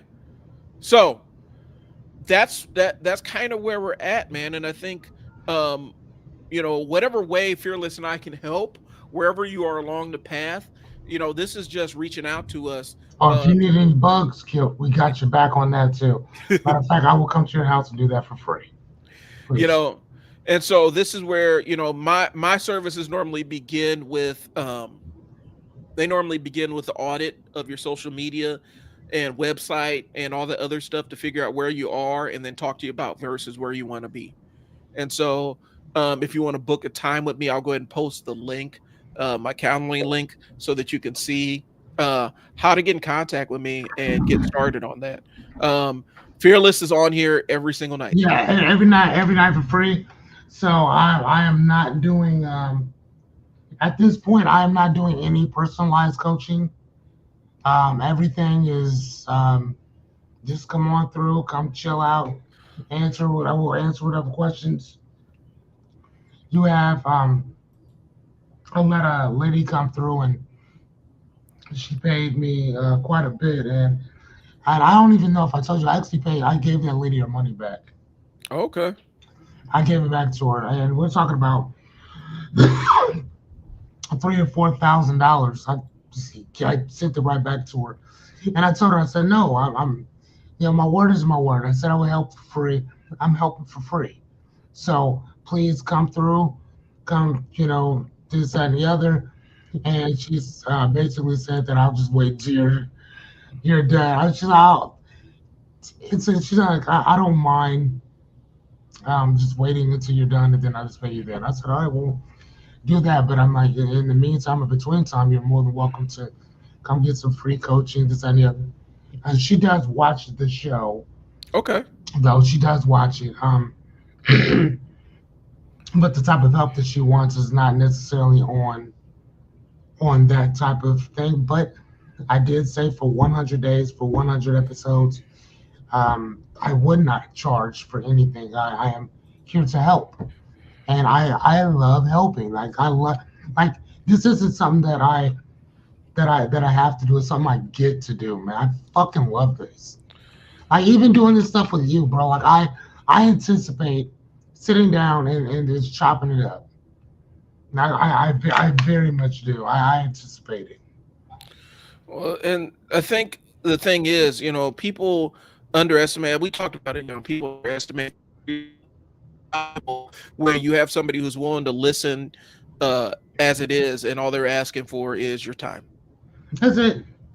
Because a lot of times people they want to charge for that, and Fearless is offering it for free at the time. Like you can get my marketing brain and business brain for free while we're doing these. Yeah, while we're doing this, yeah, no problem.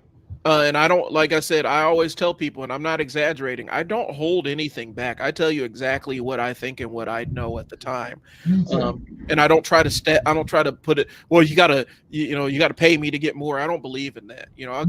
I'll give you what's in my brain for free. And then if you want more, or if we need more time, then we can now always schedule that one out. Yeah. So, if you guys got any questions, go ahead and drop them in the chat. I know that we've had a couple of comments here. Chris always has great questions and good comments and stuff. This only works if you guys drop questions in the chat. Like we can only speak to the stuff that we see. That's it. And so this is kind of, we could talk about your fear of judgment. What do you do when nobody engages? And overcoming the who am I to that's happening in your head right now. Who am I to talk about this? Why would they listen to me? Okay. So those are the things that we can talk about in the Q&A session if you guys are interested. Here's what I'm gonna say: when the motivation dies, Yep. we're gonna talk about what happens when the motivation dies because fearless, we touched on it a little bit. Okay, when your motivation dies, Got him, by the way. all right. I just want to let you guys know that with this bug assault gun, that that terrorist was dealt with the way that Americans deal with terrorists. Shoot it several times. And when I sent it back to its maker. when the motivation dies, one of the hardest things is to kind of extricate yourself, pull yourself out of that feeling. Okay.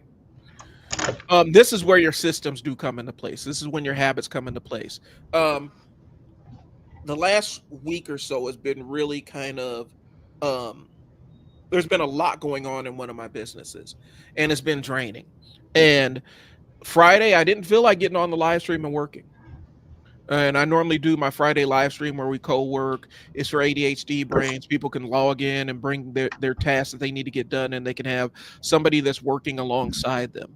And I didn't feel like doing it, but I already had set up the system, so it's easy. It was easy for me to do. I have it set up, so all I got to do is turn on my lights, turn on my camera, and I'm ready to go. And so I got so in practice with doing that is it actually feels uncomfortable when I don't on Friday. Yeah, right, right. And so for me, I had to show up, and I already have the system in place to get things rolling. Okay. Gotcha. And so the idea is set minimum viable habits. So posting once a week, even if it's trash, even if you're not happy with it, Yeah. post once a week. Even if you're not happy with it and you feel like this is the worst things ever, at least you're doing it. You're giving yourself something to learn from. And it's not trash. Your brain thinks it is, but that's not the case. Understand that our perception is informed by our own traumas. And so it may not be bad, but your brain thinks it is. And even if your brain thinks it is, get it out there. Okay. Mm. Automations, accountability partners. I'm here every Friday at or at noon time working on stream. I can be your online accountability partner. All you got to do is tune in. Okay. So what do you? Go ahead. What time is that you do that? Typically, I'm normally on there around noon. I was trying to aim for 11:30, but I think it was too early for some people, and so I try to get on there around noon while some people are working over their lunch hour, and I stay on till about 2. So what are you guys doing? Working.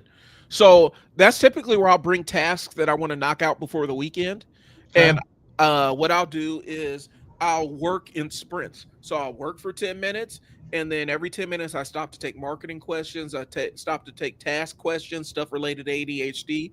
I'm there to converse, and then once we answer those questions, we're back to the work, and that's just how it goes. And so we work in sprints. And so the breaks, the conversation breaks, that's your little dopamine hit. That's your reward for staying on task. And so that's so really like so so excuse me. So if I wanted, I'm sorry about that, guys.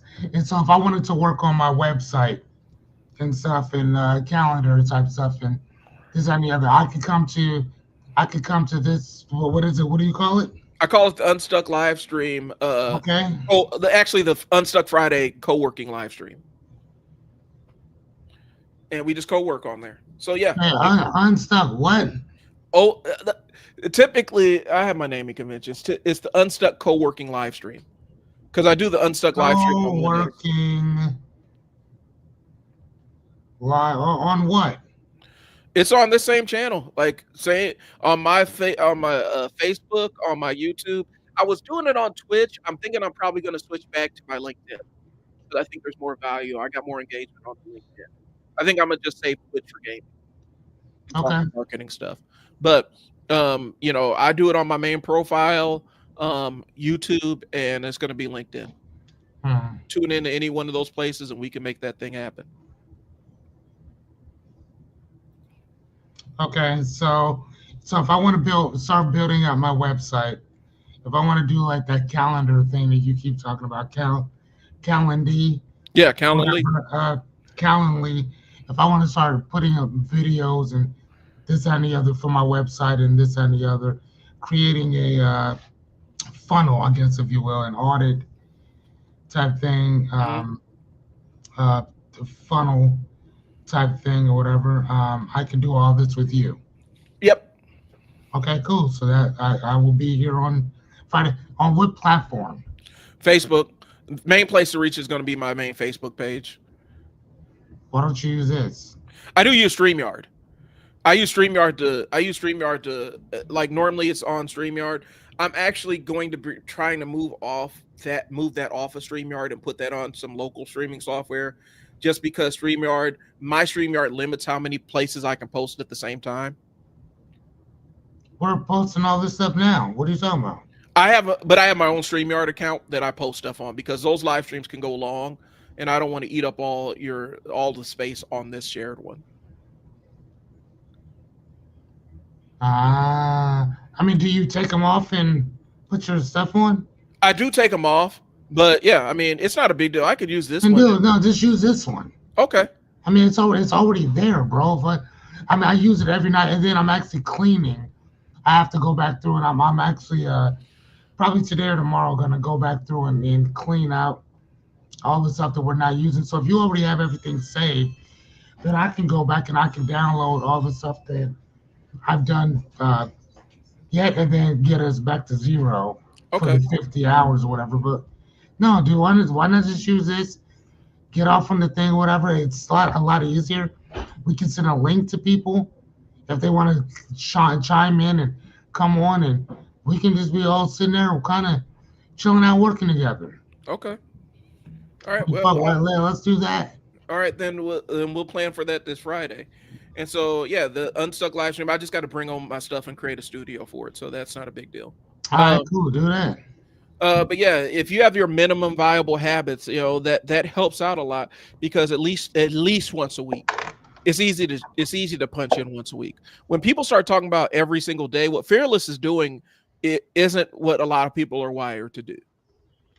You know, Fearless is at 5 or 10% that can put out something that can be on camera every single day. Um, but as long as you show up on a consistent basis and whatever consistent is for you, that will help out to get that thing rolling. Okay. And I think that I once my 100 days are done, which is in 19 days, I'll still get on and stuff. I mean, when I'll do it, I'm not really sure, Uh-huh. but I'll still be getting on to do different things. I just think that um, I'm probably going to use Opus Pro a lot more. Okay. So I'll do more shorter video. Excuse me, shorter videos, um, as opposed to sorry. So I'll probably do shorter videos as opposed to um, longer videos, um, and I'll break them up and just kind of put them all over because that's a great thing you can do. God damn, sorry, Roy. That's a great thing you can do with the Opus Pro is just put them everywhere. Right. So you can shoot something, put it out, and then I don't have to put it out the same day. So Yep. I can shoot, excuse me, 2 hours worth of shit today, and then Monday I can have these ones go out. Wednesday I can have these ones go out. Friday I can have these ones go out. And they can go to different things, or whatever. So that's what I'll end up probably doing for me.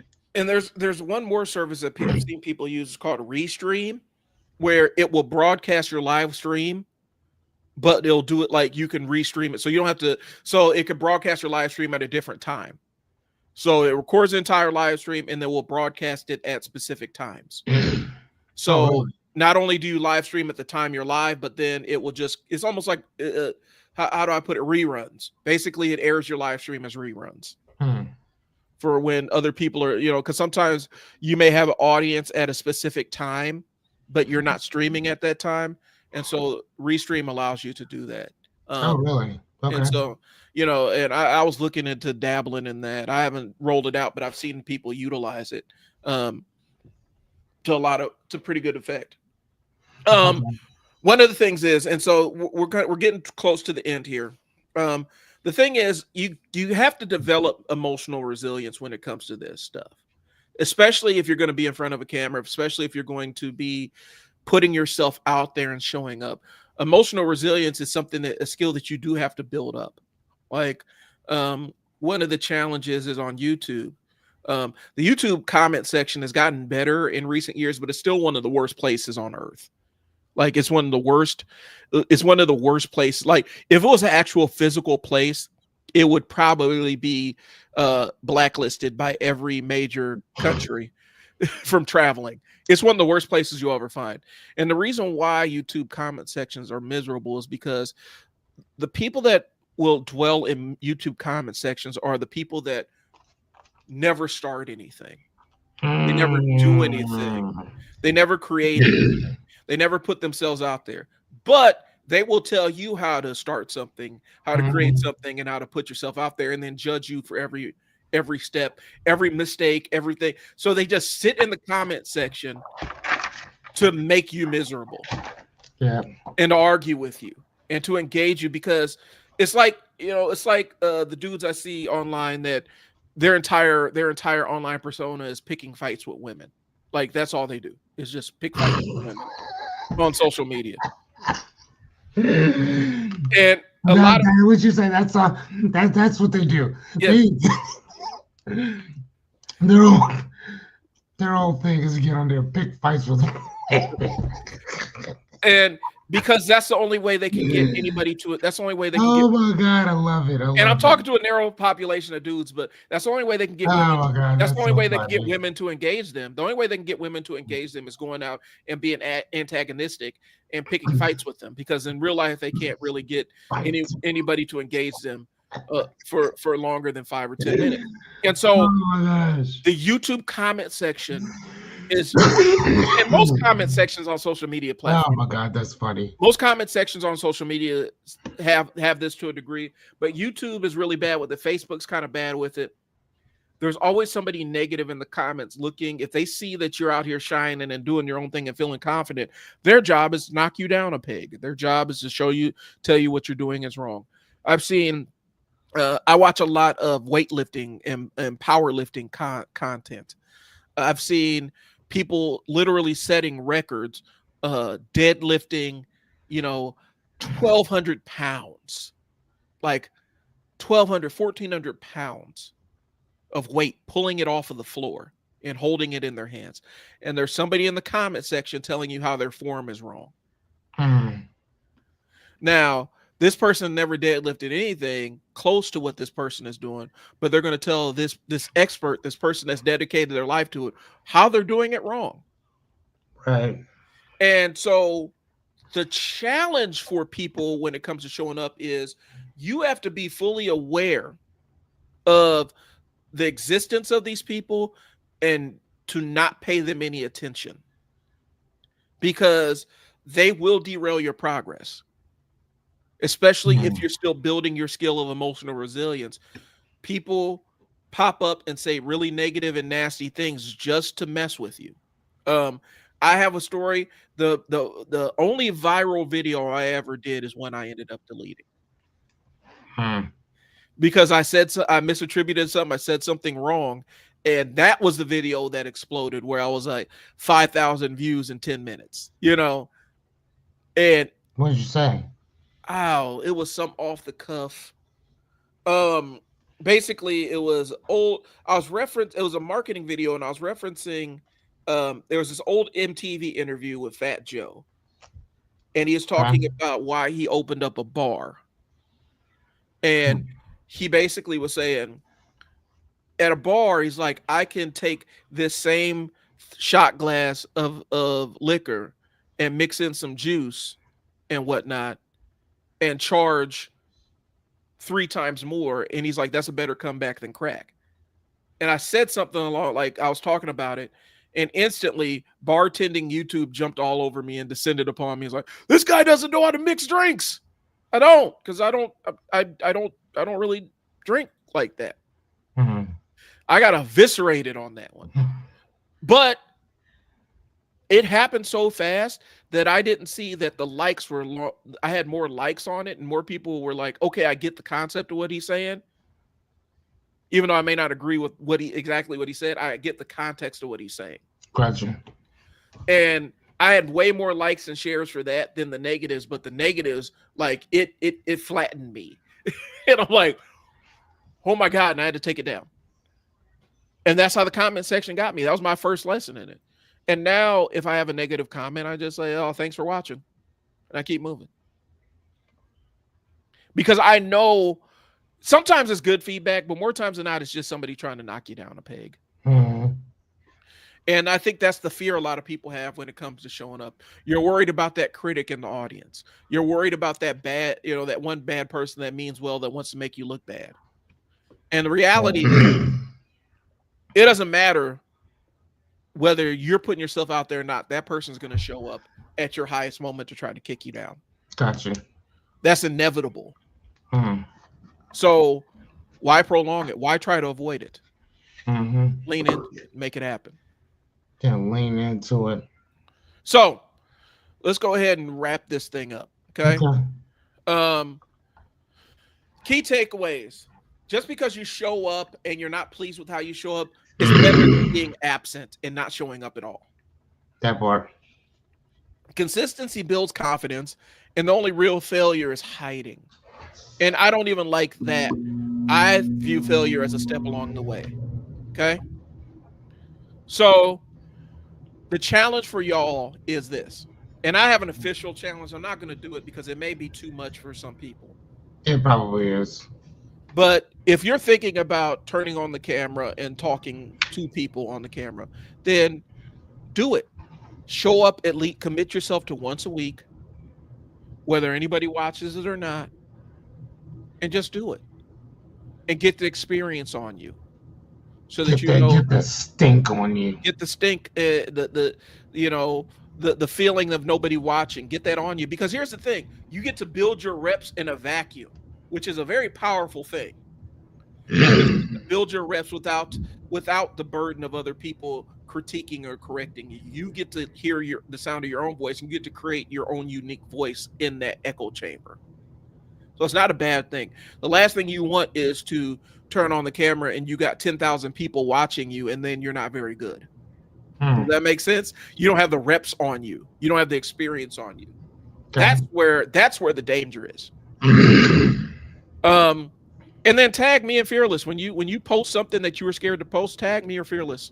Yeah, hit me up. Let's go. Show it. So let's talk about next week's episode. I'm gonna pull up my list here and kind of see where we're at here. Okay. Cause I gotta let's see. Okay. So the ones we haven't hit yet, Fearless.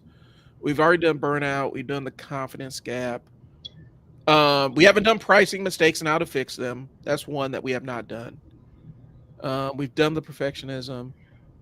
Have we done the business of boundaries? No. Okay. That's another one that we can do. And then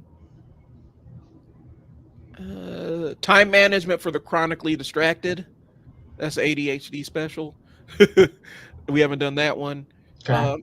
And then failing forward in relationships and partnerships, navigating business partnerships that didn't work out, friendships and marriages tested by entrepreneurship. So which one sounds intriguing to you? All right, which one is it again? The last one is failing forward in relationships and partnerships, navigating business partnerships that didn't work out, and friendships and marriages tested by entrepreneurship. Okay. The one before that was time management for the chronically distracted. Then there's business for the business of boundaries. Okay. And then pricing mistakes and how to fix them. Okay. Yeah. Whatever. So we'll pick one of those, and that's what we'll be back with next week, y'all. Okay. You guys know where to catch us. We're here every Tuesday. If you got questions or anything, drop them in the chat. Even after the fact, we'll try to pop back on and answer them. Fearless is on 8:30 for the next, what, 19 days? Every night.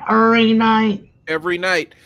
Free For the life next, yeah, coaching. for the next night, for the next 19 days. And again, I mean, I'll still be on.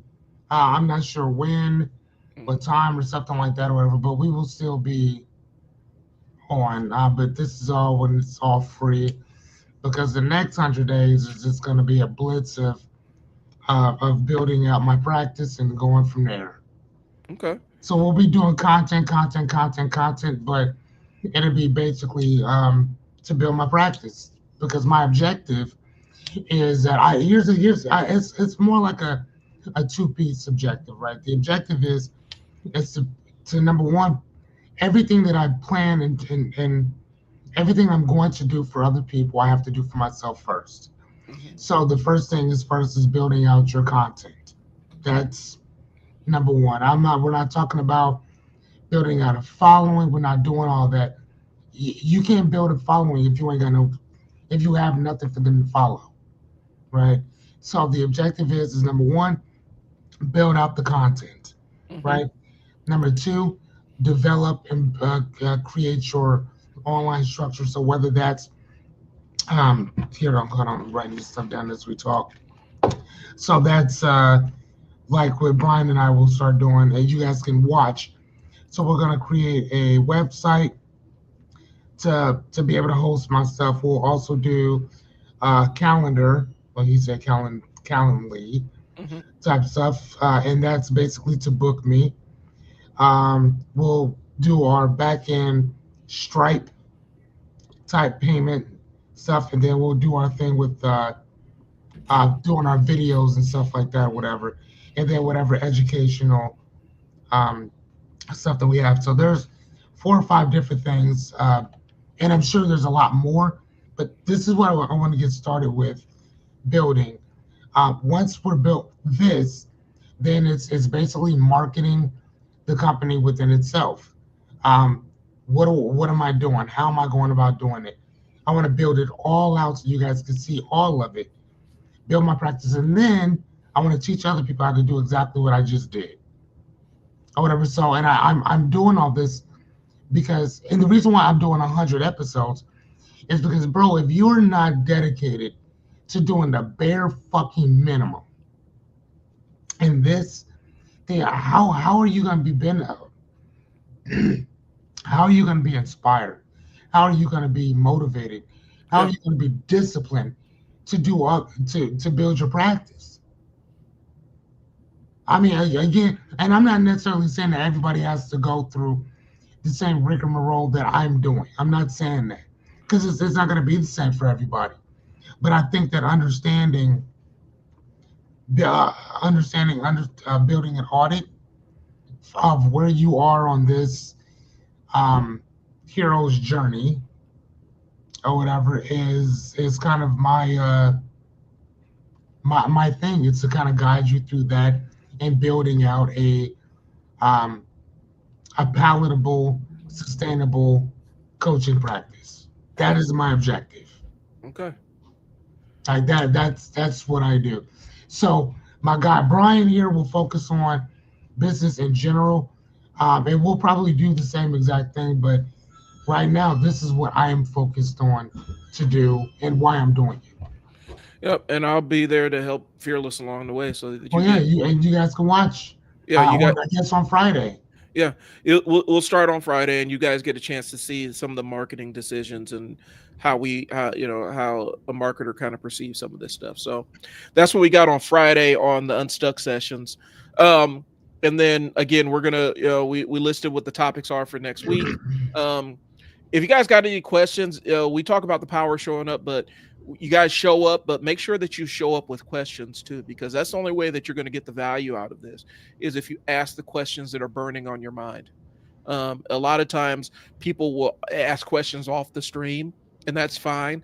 But you, on the stream, you're going to get both of us locked in on in problem solving mode, you know, and Mm-hmm. wanting to help mode. Off stream, we have other things going on. We're still going to help, but you might get a lot more benefit and value on the stream, but we're always available to answer questions or whatnot. You know, Okay. I got a couple of marketing questions that got through the email that I need to go answer here in a second. So that's what we got. We appreciate y'all tuning in. Thanks for showing up. Um, you got anything else, Fearless? No, I'm actually uh, writing out all the stuff that you and I are going to be working on. Okay. But yeah, so if anything, y'all tune in to that. I mean, just so you can at least watch the master coach me, All right. and walk me through, what I need to be doing. Because again, I'm good at certain things, but I know there's certain shit that I'm not good at, and he's the guy I go to for that. So yeah, Yep. So that's what we got, y'all. I appreciate Fearless. I appreciate y'all tuning in. It's Brian. fearless here. We'll hit you guys. We'll talk to you guys later. Oh This wait, we is got a comment. We got a comment. We got a comment. Hold on a second. Let me see what this is. Morena. Okay, never mind. We'll talk to y'all later. Peace.